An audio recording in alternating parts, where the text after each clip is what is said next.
Hi, my name is John Cornicello, and today I am stepping away from lighting again to cover a more general topic.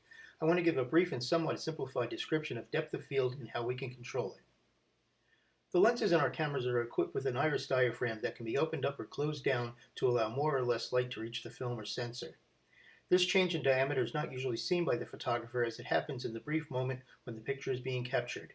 Before and after the capture, the iris is wide open to make the viewfinder bright enough to see your subject. Most of us know that the f-stop, or aperture, is one of the basic controls we have over our exposures. The other variables are ISO, or sensitivity of the sensor, the shutter speed, which controls how much time the light is allowed to hit the sensor, and how much light there is on the subject. For now, I will concentrate on the so-called exposure triangle: aperture, shutter speed, and ISO. Each of these controls exposure, but also has an additional effect on our images. Shutter speed also controls motion blur. At longer shutter speeds, the image might be affected by camera or subject movement, leading to blurriness.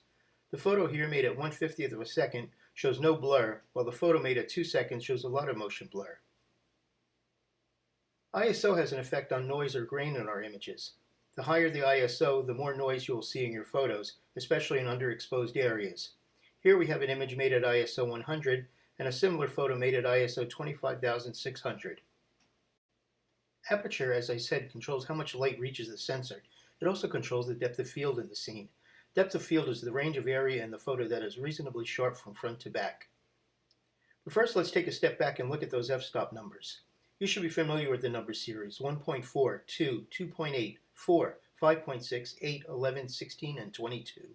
They do go on from here, but rarely in our digital cameras. Though these might look like random numbers, there is a progression.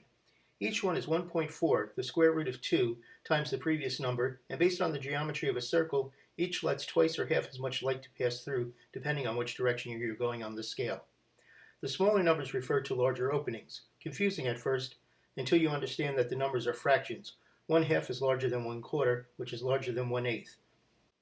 Think of a pizza. Cut in half into 2 slices, the slices are much larger than if cut into 8 slices. But enough about the numbers, let's get back to depth of field. Have you wondered why or how changing the aperture affects the depth of field in an image? For a long time it was a mystery to me, but one day I saw a simple diagram on a Canon camera webpage and it all started to make sense. A standard lens can only focus on one thin plane in the field in front of it. Everything in front of or behind that plane of focus is out of focus. These out of focus elements are captured as blurred circles called circles of confusion.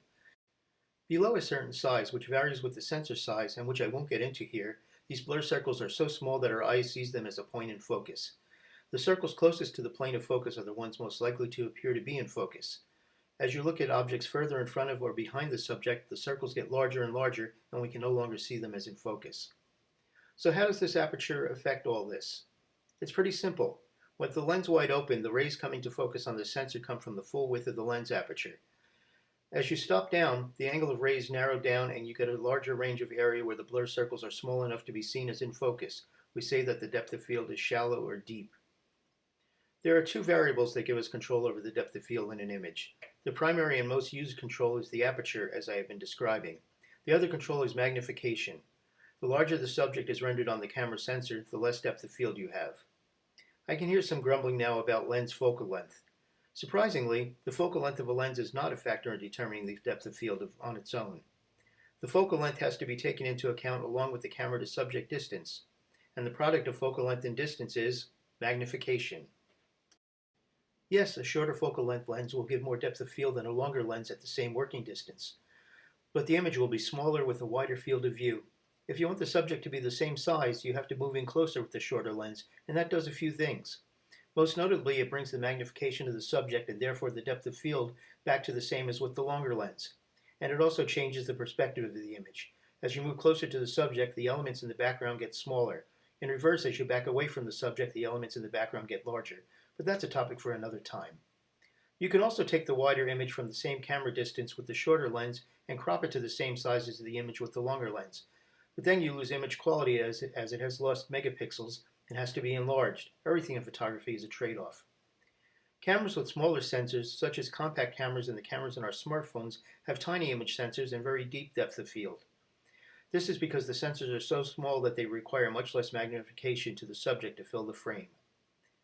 Now that the focal length is taken care of, there's another misconception about depth of field. It is often said that depth of field extends 1/3 in front of the focus plane and 2/3 behind. Not quite true. Depth of field is much more nebulous and varies at different distances. Yes, there is some magical focusing distance that will give you the 1/3, 2/3 depth of field. But as you get closer to the subject and into macro photography range, the depth of field is about even in front of and behind the distance you are focused at. Enough of the theory, let's go look at some examples. First, we have two photos of a set of mannequin hands made with a 200mm lens. The hands are a foot apart from each other, with the front hand about 67 inches from the camera. Here we see photos made at f2.8 and f22 and can easily see the difference in depth of field. Next are two images made with a 70mm lens, again at f2.8 and f22, but this time I moved the camera in closer, 24 inches from the front hand, to make the front hand be the same size on the sensor as it was at 200mm. We can see here that the depth of field is the same at 70mm as at 200mm. Let's bring back that 200mm version for reference. But what if I had left the cameras to subject distance at 67 inches and just changed from the 200 to the 70mm lens? Here we do see that there is a much greater depth of field at 70mm and 2.8 than at 200mm. But we also see that there is a lot of wasted space around a much smaller subject. We will have to severely crop it into the image to make it the same size. So let's do that. Now we have the 200mm at f2.8 and the 70mm at f2.8. It is easy to see even at this small size that there is more depth of field at 70mm, but it isn't as easy to see the loss of quality at this screen size as you would when making a large print of the image. I hope this has helped understand f-stops in relation to the exposure of depth of field. But before I leave, allow me one moment of geek humor. I asked you, when does 8.5 equal 9.5? Back in the film days, most lenses were marked in full f-stops, but could be set to in-between aperture stops. So if you took a meter reading for a scene and it read between f8 and 11, you would set the camera to f8.5. But now digital cameras have numeric readouts of the in-between f-stops, and we see that our old f8.5 is actually f9.5. And there you have it. Please let me know if you found this helpful. Thanks for following along, and now go out and make some photos.